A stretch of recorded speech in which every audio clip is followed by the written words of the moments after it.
የቼልሲው አሰልጣኝ ስፔናዊው ዣቪ አሎንሶ ቡድናቸውን በተመለከተ ሐሳባቸውን አጋርተዋል።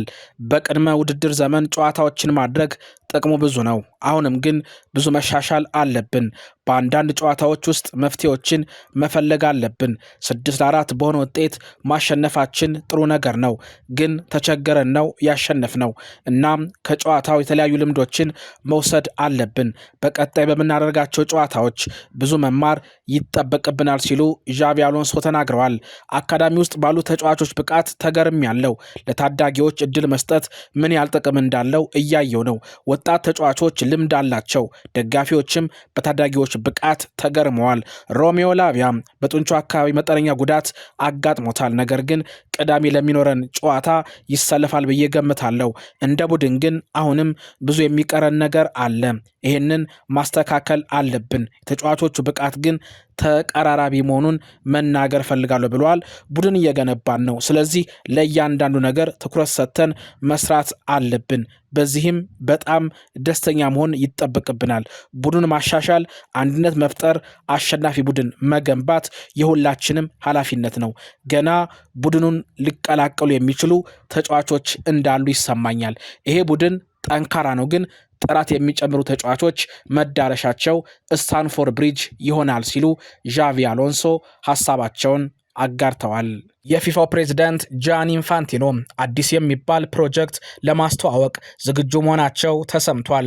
ፊፋም የዓለም ዋንጫውን ጨምሮ የተለያዩ የንግድ መብቶችን ለውጭ ኢንቨስተሮች በመሸጥ $20 ቢሊዮን ለማግኘት ያቀደውን ሐሳብ ለመቃወም የ55 አባል ሀገራት አስቸኳይ ስብሰባ ለማካሄድ መወሰናቸው ታውቋል።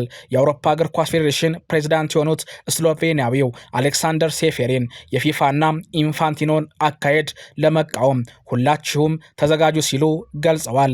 ጃኒ ኢንፋንቲኖ የዓለም ዋንጫዎችን የንግድና የውድድር ዝግጅት ስራዎች በበላይነት እንዲመራ ለማድረግ ፍላጎት አላቸው ተብሏል። በመቀጠል በዚህ ፕሮጀክት ውስጥ የአሜሪካው ፕሬዝዳንት ዶናልድ ትራምፕ ለማካተት ኢንፋንቲኖ ፍላጎት ማሳየታቸው ብዙዎችን አስቆጥቷል ተብሏል።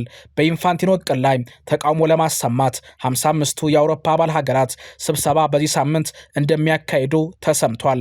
የአውሮፓ እግር ኳስ ማህበር አባል ሀገራት በዓለም ዋንጫ ውድድር ላይ ባለመሳተፍ አድማ ለማድረግ ከውሳኔ ደርሰዋል።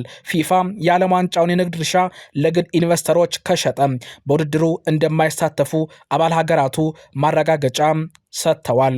ፊፋ የተወሰነውን የዓለም ዋንጫ ድርሻ ለግል ባለሀብቶች ለመሸጥ በንግግር ላይ ነን ሲል ማረጋገጫ እንደዚሁ ሰጥቷል።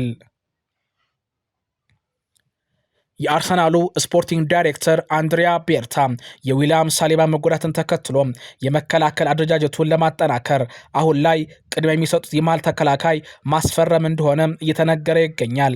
ሚኬል አርቴታ ከቤርታ ጋር በተጫዋቾች ዝውውር ዙሪያ ውይይት ማካሄዳቸው ተሰምቷል። አርሰናል ለማስፈረም ሁለት ተጫዋቾችን በእቅዱ እንደያዘና ከሁለቱ አንደኛውን ተጫዋች ወደ ኤምሬት ለማምጣት ፍላጎት እንዳላቸው ተነግሯል። የኮሞ ወጣቱ ተከላካይ ጃኮቦ ራሞን የአውሮፓ ታላላቅ ክለቦችን ትኩረት ስቧል። እንደዛ አትሌቲክ ዘገባ ከሆነ አርሰናል ለኮሞ በተከታታይ አፈጻጸም አይንን እየሳበ ያለውን የ21 ዓመቱን ስፔናዊ እድገቱን ሲከታተሉ መቆየታቸው ተሰምቷል። አንድሪያ ቤርታ ከኮሞ ሰዎች ጋር ንግግር መጀመራቸው እየተነገረ ይገኛል።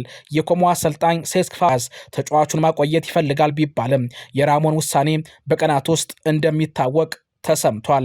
ሌላኛው የአርሰናል ፍላጎት የሆነው በአስቶን ቪላ ውስጥ ድንቅ ብቃቱን ያሳየ የሚገኘው እንግሊዛዊው ኤዝሪ ኮንሳ ሲሆን በሊጉ እያሳየ ያለውን ብቃት መነሻ በማድረግ ቤርታ ተጫዋቹን አሳምነው ለአርሰናል እንዲጫወት ለማድረግ ፍላጎት እንዳላቸው መረጃዎች ያሳያሉ።